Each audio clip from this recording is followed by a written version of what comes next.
Good afternoon. Good afternoon. It's nice to see all of you here today. It's always our great pleasure to welcome the New West Symphony and the Meet the Artist program. Of course, we have Michael Christie back with a group of amazing musicians that we will be able to get to know a little bit better today and hear them perform. As always, if you wouldn't mind, please silencing your cell phones. The audience and our entertainers would appreciate it. Thank you so much. Thank you, Michael, for being here.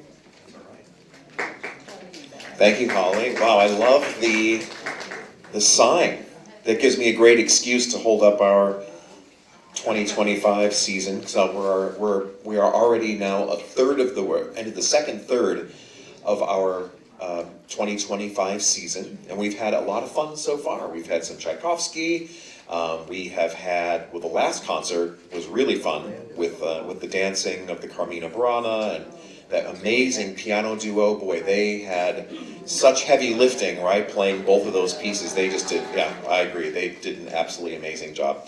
So I would like to welcome a new group of artists to the New West Symphony family. I'm so very excited because we are having them sing quite an array of music, and we'll get into that a little bit. But please welcome our guests, Laura Zahn, Evan Brown, John Allen Nelson, our three vocalists.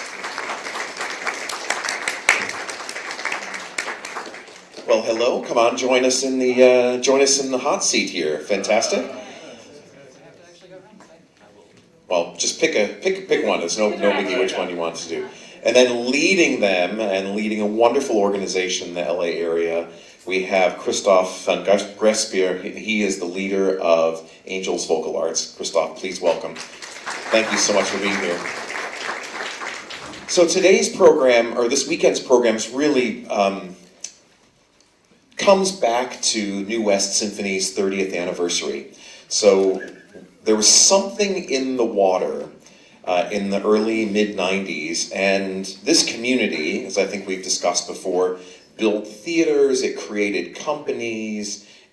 Something happened here where all of you decided, we want this in our backyard. There was no NIMBY about this at all. It was not in my backyard, right? We want this activity happening in my backyard. And what you all created was absolutely amazing. Not only a symphony orchestra bringing two together to create New West Symphony, but you created theater companies. You did that throughout the region. Schools, community centers, all emerged from this terrific vision of what this part of West LA County and Ventura County were going to become.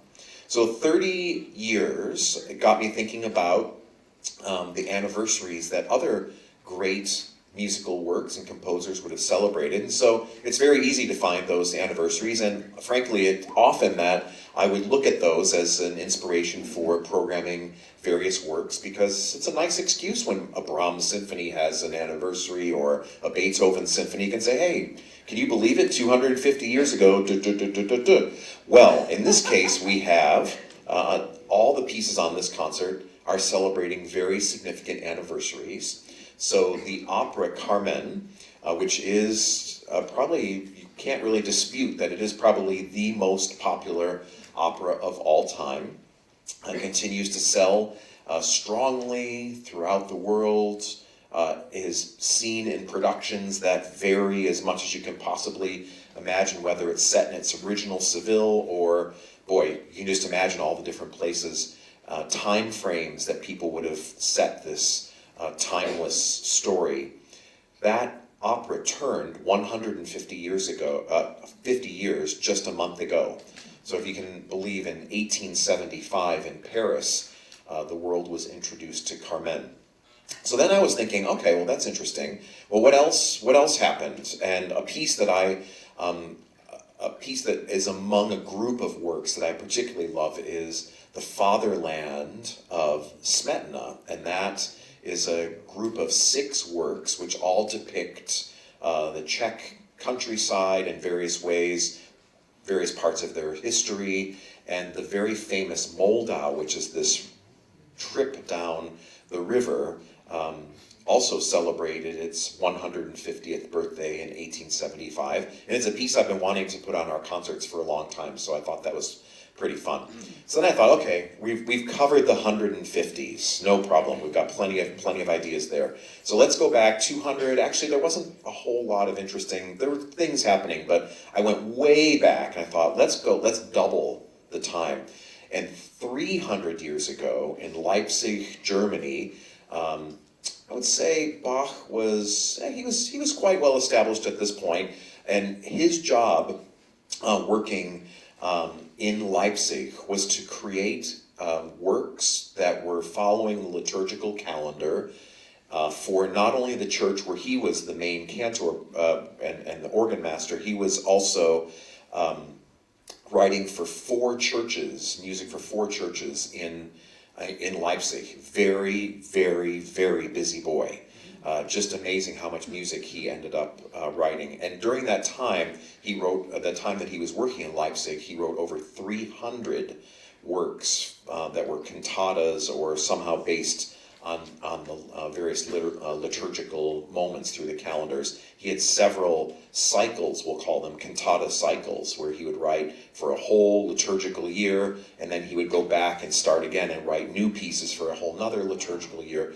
Absolutely amazing. And so I selected 3 orchestral, which is mainly strings, but orchestra and choral works from 3 cantatas written in 1725, including one from the Easter Oratorio, which I think is really great because Easter is just around the corner. So some lovely things that happened 300 years ago. And I thought, okay, well, fantastic. 300, 150, very well covered. Okay, so now what happened in more recent time? And that's when I thought, 25 years ago, okay, yeah, some interesting things happened.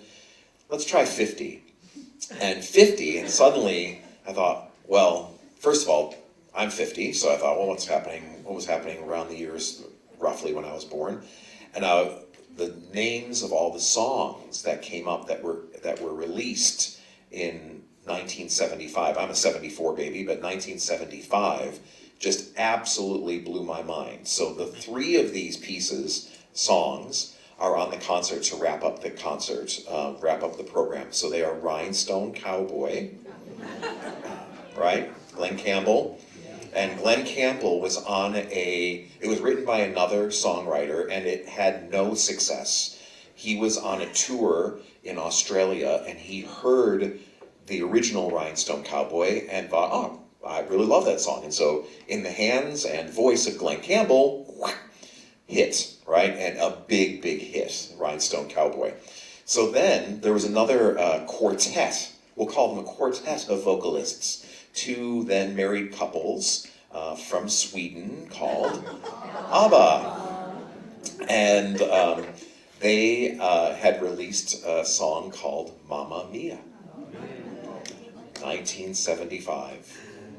So then I kept going down the list, and I was very surprised to see, but delighted to see that a song that had, well, of course, was very popular at the time it was released, more in England than in America, but then had a bit of a resurging interest in the 1992 film Wayne's World.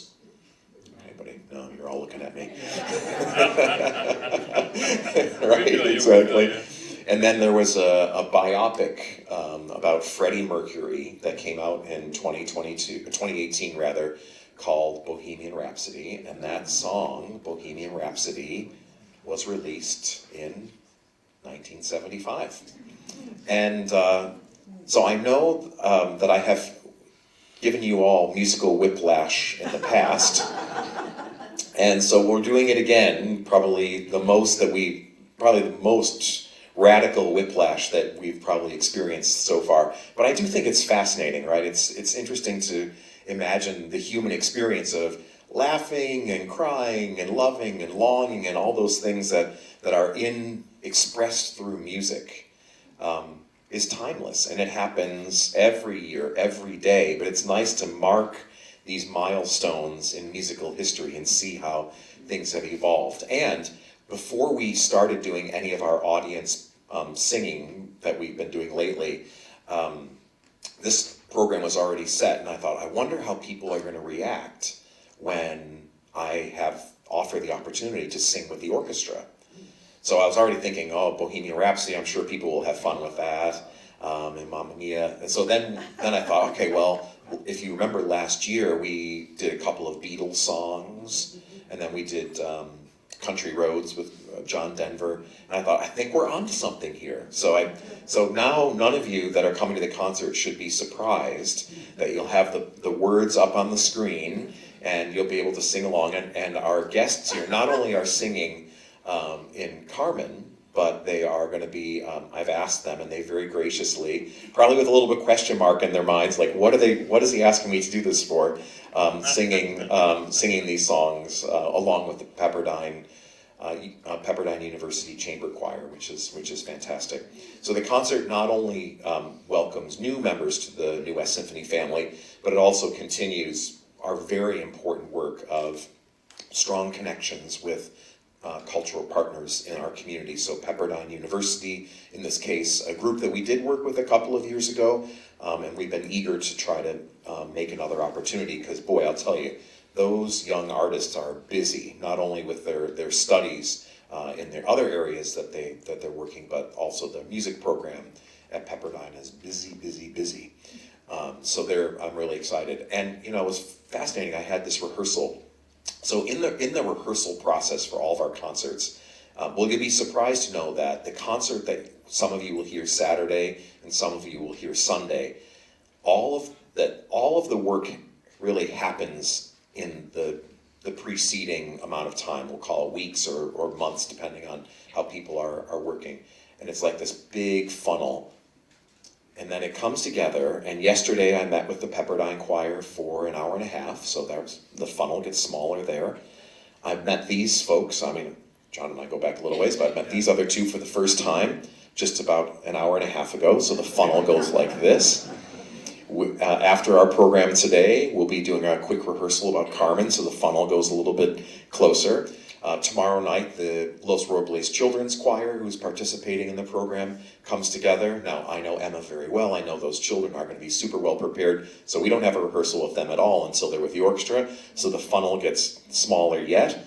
And then at 4:30 tomorrow, we see the orchestra for the first time, and the funnel goes whoosh, like that, and then all these pieces come together in 6 hours tomorrow, whoosh, the funnel like this, and then suddenly there's a concert for you.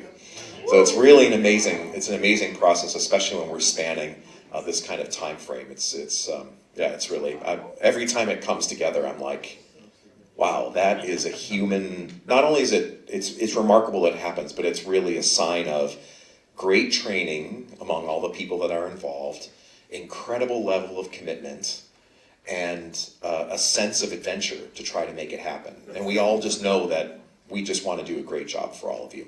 So that's kind of a little bit of the background of the concert. And to just bring us into the mood of Carmen, I thought we would have Laura sing one of the most famous arias from Carmen called the Habanera. And so I just wanted to maybe just have Laura just tell us a little bit about yourself, and we'll welcome you, and then we'll have you and Kristof sing away for us. Oh yeah, I have it. It should be on. Is it on? Oh, hi. My name is Laura Zahn. I'm from outside of Philadelphia. I kind of have a bit of an eclectic music background. I started out playing violin and then started singing a little later, got really into it when I started doing musical theater, went to school for opera. After my undergraduate, I went and joined a band in Philadelphia and did some touring with that, and then decided to go back to my master's in opera because I really missed performing roles. And ever since then, I haven't really looked back. When we were having lunch with Laura, she was telling us about this band part of her life, and the whole table just stopped eating. Because this is not a typical part of the classical music biography. But I think it's really cool because I do think it's indicative not only of the world that we live in now, where we just have to be open to the different opportunities that come, but also I think it just speaks individually to your kind of sense of wonderment about the whole musical world, right? The gamut, yeah.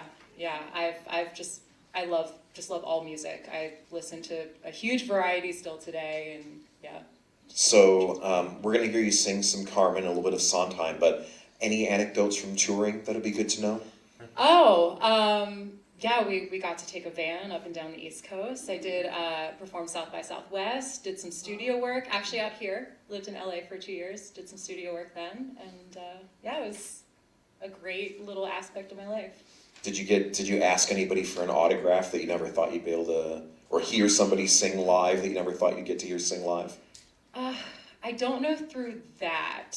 I had a couple random encounters with celebrities. I should say one of my good friends growing up was also in a band, and he happened to join a relatively famous band called Cage the Elephant, and he is now the lead guitarist from that. So it's nice having that little connection. Wow, awesome. Yeah. And what does a band that plays at night, right? You play a gig somewhere, like what do you do during the day? Well, then I was working a day job, so I would work during the day. When you're on tour, though? When I'm on tour, we would pretty much just get set up where we were. We would go out, grab something to eat, do a sound check. We often would, if we could find a space, if we knew people that had a house, we would get there, kind of jam, get a sense for... we had rotating musicians in that band, depended on what our needs were, so we kind of would get a sense for how everyone was playing together at that time. And yeah, when we get to the venue, do another sound check. You mentioned earlier that you went to Indiana University. Now, right, exactly. So are you! So we had this lunch beforehand, and so I'm just going to kind of share a little bit of the biographical information I learned. But that the teachers thought you might be a soprano. Yes. But then, so tell us about being a mezzo. Tell us about that, what it feels like to sing in these kind of more, I suppose, earthy area range, and the kind of things that you're able to do because of that. I'm a lot more comfortable there. So that was an interesting experience for me. I got into IU as a mezzo-soprano, and after 2 years, they decided to switch me up to soprano. And actually, I spent the rest of my time and auditioned for my master's as a soprano, and then switched down. And the switch, it just felt so relaxing being able to go back into full chest voice. That's where my voice really likes to live. I'm very comfortable there, and then I kind of build from that base foundation up. So tell us about the role of Carmen. So tell us about the vocal world she lives in. Tell us about the huge range of expression that Bizet begs of us. Mm-hmm. So she has, I think it's the fallacy of something that has been performed so much and is so popular, is it's really easy to end up viewing the characters as one-dimensional. And so I think in trying to do that character. Everything she sings has an intention, and each element of these solos shows different aspects of her personality coming out. There's the habanera is more, this is her as her base person, and she's basically it's her mission statement. And then the seguidilla is almost enacting that mission statement. She's playing that coquette, she's being coy to get what she wants with José. And then at the end, you end up seeing more of her humanity, and she loses control. You see more of those aspects of the real person inside in the final acts, and especially that final duet. Shall we hear the mission statement? Sure. All right, let's do it. Laura and Kristof, thank you so much.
Just want to yell "Olé" at the end.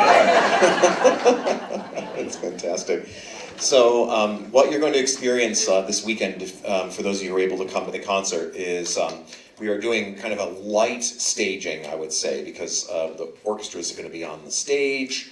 We're going to have the chorus, lots of moving parts, but we do have a very agreeable group of folks here who know the stage craft well, which I'm very grateful for. So There'll be a little bit of interaction with the chorus. The Pepperdine University Chamber Choir also is very game for making little crowd scenes, as you can imagine, as they're all on their break, so to speak, at the factory to hear Carmen sing. And we'll see what the kids get up to with the little trumpet call and having fun there. And what was the most challenging part was to take what is an entire evening's presentation of this opera and distill it down into, I mean, gosh, one half of a concert, so 35 minutes. And so for those of you who are Carmen fans, I'm just going to apologize right now, because I've left out, I don't know, 9/10 of the opera, I suppose. But, you know, the idea, again, just celebrating the anniversary, giving us a taste of the piece, but also just setting little bits of the scene. So first of all, we celebrate Bizet's incredible sense of drama. We celebrate the fact that he was actually making it up in terms of what is Spanish, so to speak, in terms of it's not like he was drawing from very specific folk song here or something like that and quoting. I mean, he really created now these melodies with this flair, with the percussion and all these things. And Kristof, I thought maybe we'll get a microphone in your hands since you're leader of an opera company. And I don't know, talk to us a little bit about what's happening in the opera world these days as we all try to figure out different ways to expose people to opera, how we try to get people to reimagine what the term opera means. Because I think everybody comes to some of these terms preloaded with what it might look like and what it might feel like. So I wonder for your wonderful company, how are you approaching the world we live in now? Well, first of all, so my name is Kristof Van Grysperre. I'm the artistic director of Angel's Vocal Art. And so, yes, we are an opera company, but we kind of specialize to a specific group of singers. So we work with up-and-coming opera talent, opera singers. And so we give our singers performance opportunities and also the training that they need. Most of successful singers, they went to college, they may have done a young artist program, but then there's still a big gap between that and the actual opera world. And so that's where we try to come in and make a difference. And like to give you an example, like recently we produced a Tosca, a full opera production. And our title character, Floria Tosca, and the tenor, Cavaradossi, they had never sung these roles, even though they have been working at major companies in the world, like Covent Garden and the Met. And it's just that you won't get hired to sing this role unless you have done it in a professional situation. So it's a little bit like the chicken and the egg. Which one comes first, and you won't get the other one without, you know. So we work with a professional union orchestra. Everything is extremely high level. And so we give our singers the opportunities to do new roles so that then eventually they would get hired for that also at other opera companies. And that's how Laura Zahn came with us in, I believe, 2019 to be part of Il Tabarro together with Evan. And so we've worked together back then, and we've worked also more recently on other productions. And so yeah, what is the opera world like right now? And I think, you know, we also provide training, especially to our less experienced singers. And I think, you know, there will always be a place for the big companies like the Met, LA Opera, the Paris Opera, La Scala. And what they do is wonderful. They do grand opera. But I think for a lot of other companies, we kind of have to reinvent what opera is, and especially how we present it. Grand opera is great. You get all the whistles and bells. You get the horses on stage. We don't have the budgets to do any of that, and I also don't know if that's always meaningful. So just like with the symphony concerts, where you don't just get the classical music, I think we kind of have to spice it up and look for repertoire that's relevant, with stories that you can all relate to. Like I was fortunate to be conducting a world premiere that was called Fallujah. We premiered it at Long Beach Opera, and then later went to New York City Opera and did it there again. This is about the Iraqi war. It's actually not so much about the war, but it's more about the aftermath, about mothers having sons that have PTSD and how to cope with that, and what is life after that. And so it's stories that we all understand. It's themes and topics that that's the world we currently live in. And unfortunately, war is always part of our lives. And so I think opera kind of helps us to digest and have another look on some of our world problems or successes. Unfortunately, opera, most operas are not so much built around the success, it's more about disasters. But we all love those. Exactly. Evan, I think we'll just keep kind of coming around the table here. So the world of the tenor is really quite something, and one of the things that I think is most notable about when we think about crossing into different genres is that the singers of the 70s, the music that we're talking about, whether it's the Mamma Mias of the world, the Freddie Mercurys of the world, whether it goes into some of the early days of heavy metal rock, these people mainly were tenors. They had high voices. When you think about it, you hear some of these songs, just think about actually what they're singing. How many people that are singing that kind of driving rock are singing baritone?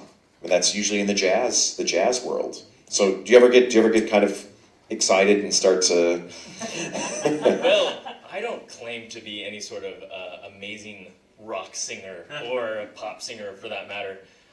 But that is actually where a lot of my developmental music interests were. Like I really liked, I kind of really started coming of age in the early 2000s, and like I was really into a lot of what is referred to now as alt metal. A lot of music that was kind of had some lyrical elements to it, but then also had this heavier musical accompaniment, usually like a lot of really heavy guitar work and bass, usually with some sort of really aggressive drumming. And that was just what appealed to me at the time. I mean, I kind of grew up kind of removed from music. I grew up as an athlete. I was a swimmer, so I came up in high school and I was a competitive swimmer, and that was kind of where a lot of my focus lied. Not unlike John, if he will tell you the story, but I kind of came into music via choir, which is how a lot of people in our position kind of find their way into the classical world, is via choir. Either that's in some sort of school setting, or it can be in a religious setting as well. I came up through the school route because girls told me that I should be in choir with them and not take theater. So in John's story, he got to get out of gym, but I got to get out of theater for it, but then ended up still going to theater, so it didn't really matter. But I kind of found that I started to really enjoy making music with other people. And then all the time, I was, an absolutely terrible classical musician, but I really enjoyed singing rock and in choir. And then, fast forward a decade or so, and then all of a sudden I found opera and started really falling into that. But I still have always, anytime I'm listening to some music to decompress, it's usually something of the rock variety, and sometimes it is also that classical or glam rock of the early 80s. Right. So, amazing. So what would you like to sing for us today? So today I will actually be singing something not from the concert. I will be singing Recondita Armonia from Tosca. And this is a really wonderful piece, especially from the context of appreciation of art.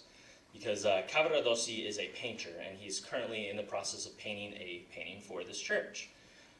We later find out that he is using a woman that has actually prayed at the church as a model for his painting. In the whole aria, he is kind of juxtaposing that woman's beauty, specifically in the form of his portrait that he's making, versus his love for Tosca. I'll go this way.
That's fantastic, amazing. As I'm listening to this, I'm just thinking, can you imagine creating that much sound out of your mouths? I just can't do it. So I'm just wondering, from the three of you, when did you realize that you could take that musical impulse and you could, through your body and your throat and connecting mind to heart to body, and create that kind of horsepower? Like when did you get a sense that that was even a possibility? When they told me to be quieter in middle school chorus.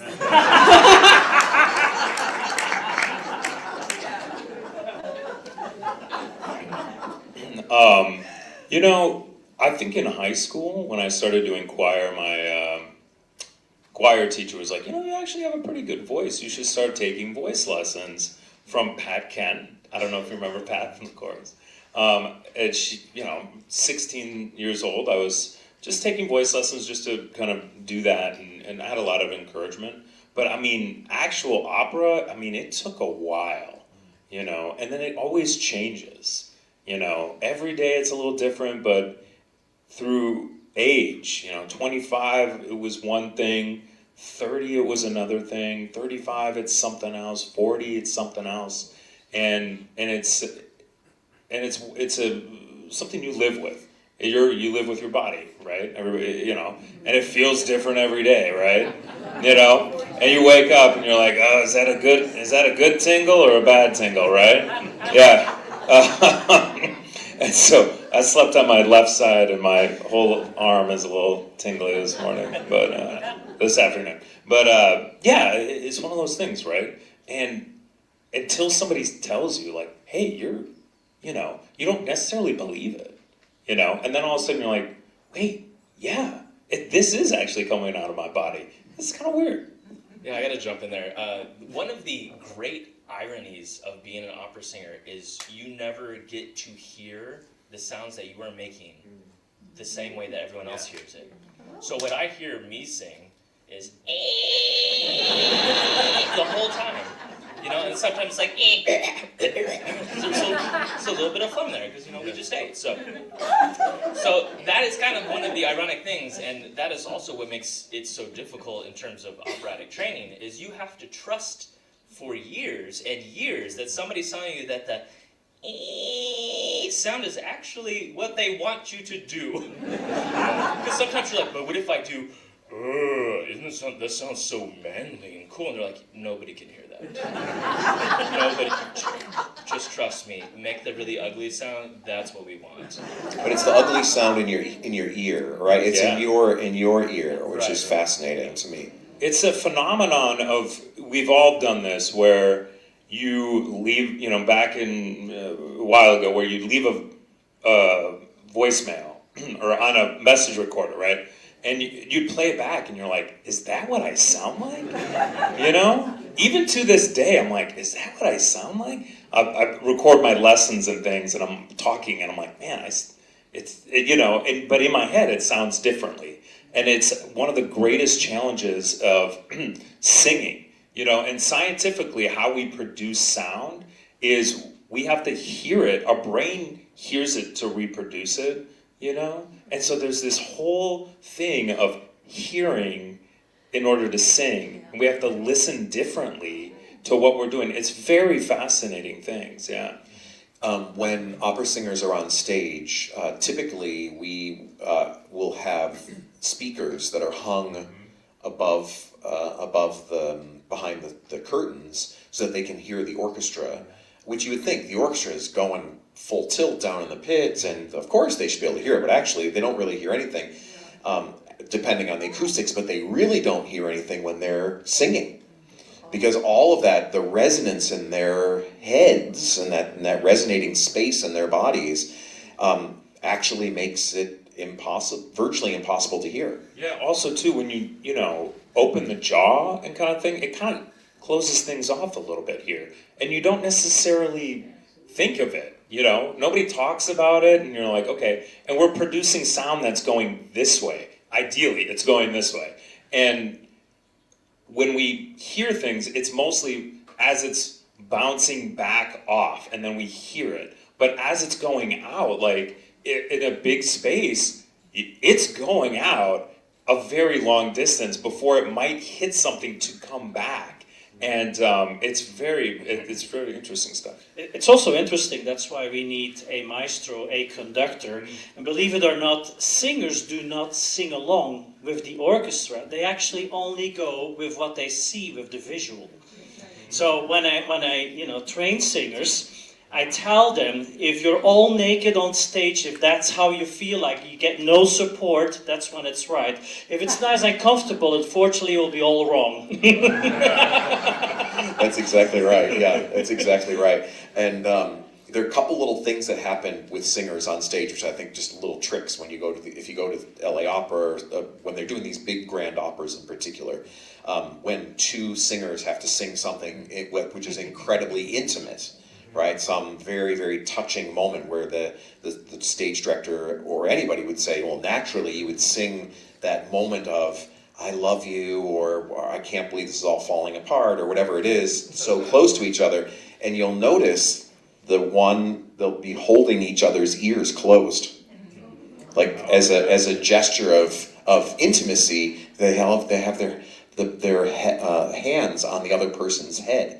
But actually, while it looks very charming and it looks very touching, you can see that their fingers plugging the person's ears because they're aiming that fire hose of sound directly at that person's face.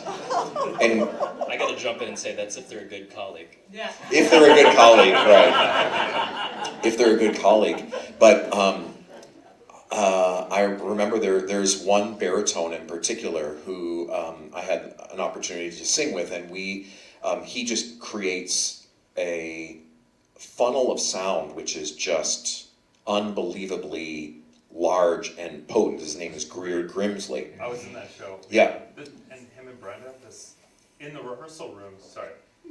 In the rehearsal room, it was all stone, and it was it was so loud Yeah. that it was like you're like, Yeah. oh my god, it's nuts. Well, typically the conductor is, well, actually, the distance is kind of like here. I would be here in the staging rehearsals, and the singers would be where you are. And so there's plenty of distance for this. But for this particular production, we had the orchestra in the middle of the stage, and we built all of the action through the orchestra and around the orchestra and all that stuff. So I was actually maybe 6 feet from this man's voice. And I remember, putting the decibel meter on, and it was actually going into the red. And I thought, wow, I better move my seat back just a little bit. But I also thought, boy, it would be so interesting to have, someone who's an opera aficionado or a donor or something come and just actually experience it to be that up close, which is amazing. But I do think that it's a fascinating art form, whether it's symphony or whether it's people singing opera, the way that we overcome distance to arrive to your ear. Not only when opera, we have to do that with the way that you're acting and the way, and very specifically whom you're looking at, or the moments that capture you in music, but also this idea of tricking the audience into thinking that you're looking across. It's another big trick that singers will use, is that you think, oh, well, that person's addressing the chorus over there, and from here it looks like, but I can actually turn like this, aiming here, and it still looks to most of you like, oh yeah, he's talking to the people that are over here. And so that's another trick. They'll say cheat out, right? Cheat out to the audience. And so there's lots of little acoustical tricks that we can do. So what kind of fire hose of sound piece would you like to do today? I'll be singing Di Provenza from La Traviata. Okay. So this is Germain's aria. As he's coming back, he's coming into Alfredo's room. He's coming to collect him, basically. But Alfredo has received this letter from Violetta. He's just very confused. He doesn't want to go. And I'm his father. And I'm kind of guilt-tripping him, like the honor of the family, my pride, all of these things to get him to come back. Why are you so love-struck, and why are you so melancholy, and all of these things? What has done this to you when back home it's, sunny in the sea and all of these wonderful things, and and that's kind of it for the aria, I guess. Okay. And he kind of guilts him into it a little bit. And he doesn't come, but spoiler alert, we've all probably seen Traviata, right? Okay, cool.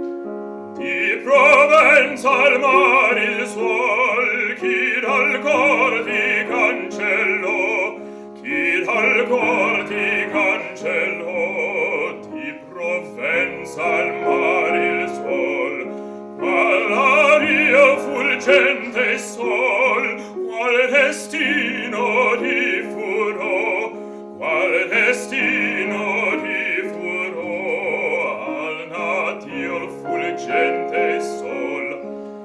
Rammenta pur nel duol chi vi gioia ne brillò, e che pace con la sol sulle splendere ancor può, e che pace con la sol sulle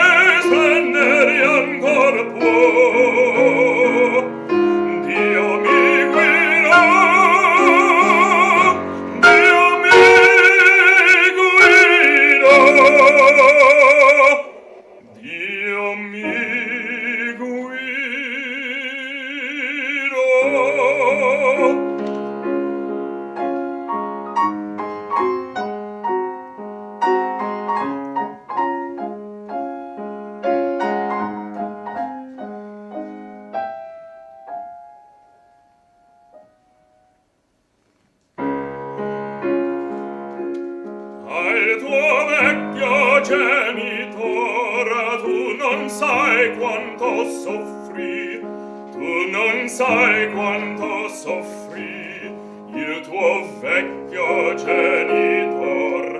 E lontano di squallor il suo letto si coprì, il suo letto si coprì di squallor, ma se al fin gli trovo ancor, se in me speme non fallì, se la voce dell'onor inde appieno n'ammutì, ma se al fin gli trovo ancor, se in me speme non fallì, Dio m'esaudì, Dio m'esaudì,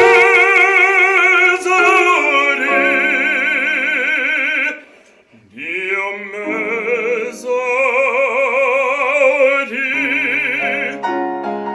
Dio m'esaudì. Ma se al fin ti trovo ancor, ti trovo ancor. Dio m'esaudì, Dio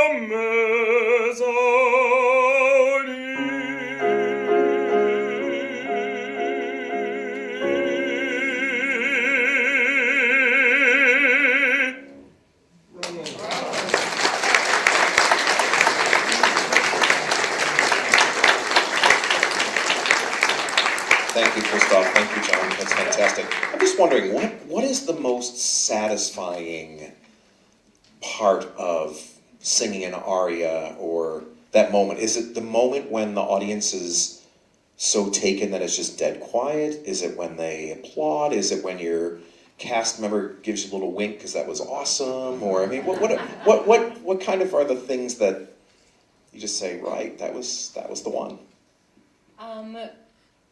That's a good question. So I am someone who, I really feed off of playing a character, so for me that's where I get the most enjoyment, is the actual doing the physical being in that aria in that moment with that character, but also feeling the energy in the room and feeling it change based on what you're doing or how you're engaging the room and the audience. I find that really rewarding. I personally think that it depends on the aria, because not all arias are the same subject matter. They obviously are all musically different. So what's really nice as a singer and as the character is if you can get the aria to peak in the right place. And usually if you can get it to peak, and what I mean by peak is like, not only did dramatically all of your energy move to that moment, but if you can musically get all of the music or singing to also get to that place, it kind of makes this really beautiful focal point. And I think that if you can achieve that, that's usually what gives us that moment where, as a collective audience, even not including the singer, where everyone holds their breath and is waiting for that right moment, because everyone feels that sense of magic in the air. And that is one of the most rewarding feelings as a singer. Yeah, sometimes you just sit there and you get done and you're emotional yourself. You're like, oh man, I like felt something there, right? And I was like, wow, because a lot of these arias we rehearse to death. We rehearse, and to make it special, to do all these really complicated things that take a long time to like work into our body, and so that we're feeling things and everything. But sometimes you just walk away, or you're just like in the moment. And you're like, yeah, that you kind of get lost in it yourself, and then the audience is also sort of kind of breathless at a moment. You're like, and then you hear a collective like, oh my, sometimes there'll be a bravo, or there's a lot of energy. I'm singing the Escamillo part in the Carmen, and Toreador aria is very energetic. And if the audience is feeling that, there's a smile on their face and all these things, it's really satisfying. Sometimes, too, you'll get a little from the conductor. Doesn't happen all the time, you know, because we've got other things to deal with, yeah. right? The opera actually still goes on, even, you know, your aria. That's weird how that works. Yeah, but sometimes, particularly with like soprano arias, there's like a moment of this, and sometimes you'll be like, you know, or like, you know, but it doesn't happen very often for low voices. But it's a collective. You feel this collective energy, this emotional energy that everybody's in the room with you. They've got, you're sensing it. The lights. They're hearing everything. Everybody's having this communal experience, you know, as one, you know, as a unit. And it's really, that's what makes opera so awesome. You have a ton of people making something awesome together. Kristof, what about you? What's the thing?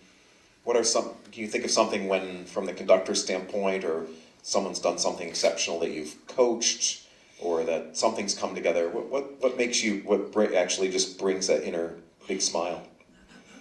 Well, I remember moments where I get emotional on stage, and I've had tears in my eyes, like after, you know, a big aria, and I vividly remember moments and singers and, you know, where that happened, and, you know, where, thank God, you know, there's applause and I can, you know, clean my glasses. Otherwise I can't see anything going on, you know. But I think that's the power of the music, the power of the drama, and when it all comes together, that's when you have moments like that. It's, you know, the orchestra is soaring, the voices are, it's magnificent. It's those special moments, I think, only in opera. Yeah, it is. It's interesting, and from the conductor's standpoint, it's quite special because we're at such an interesting physical location within all of it, right? Because you know, we're kind of negotiating what happens with the folks in the pits, and then trying to make that all work with what's happening on a different plane, right? Actually, different physical level in the theater. And I can think of many occasions where, especially like the finales of many things, but I think about like Verdi, for example, some of those big scene finales, act finales, when one singer will start and then another will enter and then the chorus will enter, and you start to think, all right, over the next 100 bars, like there's just going to be, if I can negotiate it properly, there could be just an epic surge of musical momentum that happens, and I always find it in a way it's kind of like the Hail Mary pass, you know, like you gotta make sure everybody's lined up exactly in the right place, the receiver's going down the right place, everybody's kind of going, and you're just like, and you know, just to nail that person, that they're ready to catch that, whether it's arriving at the fermata and the music holds, or the buildup of the dynamics is such. And I always find those places when that happens, I think, all right, well, that was very exciting for me, but more exciting that it all came together as that composer, hopefully at least one version of what they wrote, it hopefully achieved that. I want to remind everybody, if for those of you who have been here in the past couple of Meet the Artists, we had one of the directors of the Thousand Oaks Libraries came, and remember, she told us about a book called Symphony of Secrets. Have we read it already? Yeah. Oh, right, fantastic. Well, the author will be in Thousand Oaks on April 27th, on Sunday, April 27th at 2 o'clock.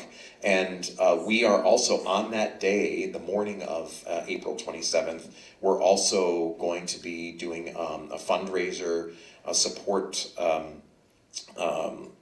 event in Ventura to celebrate and support our Harmony, Labby Harmony project, which is the project we've been doing for over a decade, supporting 160 young students from West Ventura. And I'm sure I've mentioned on many occasions, but it is transitional kindergarten through 12th grade, and they have music instruction every day after school. And we have had now 2 classes go through from kindergarten through senior year, and then in most cases, they're the first in their families to go on to colleges. I think we've had one go into music, but that's not the point. We're not trying to necessarily have musicians, but these people are going into engineering, they're going into really technical, high creative, detail-oriented fields, and we're very proud of that. So there's information about the Harmony luncheon as you go out. It's going to be a great event in an absolutely stunning home. We have amazing entertainment, and we've contracted with a chef who actually was Oprah's private chef, which is kind of fun. So he's promised us an amazing meal.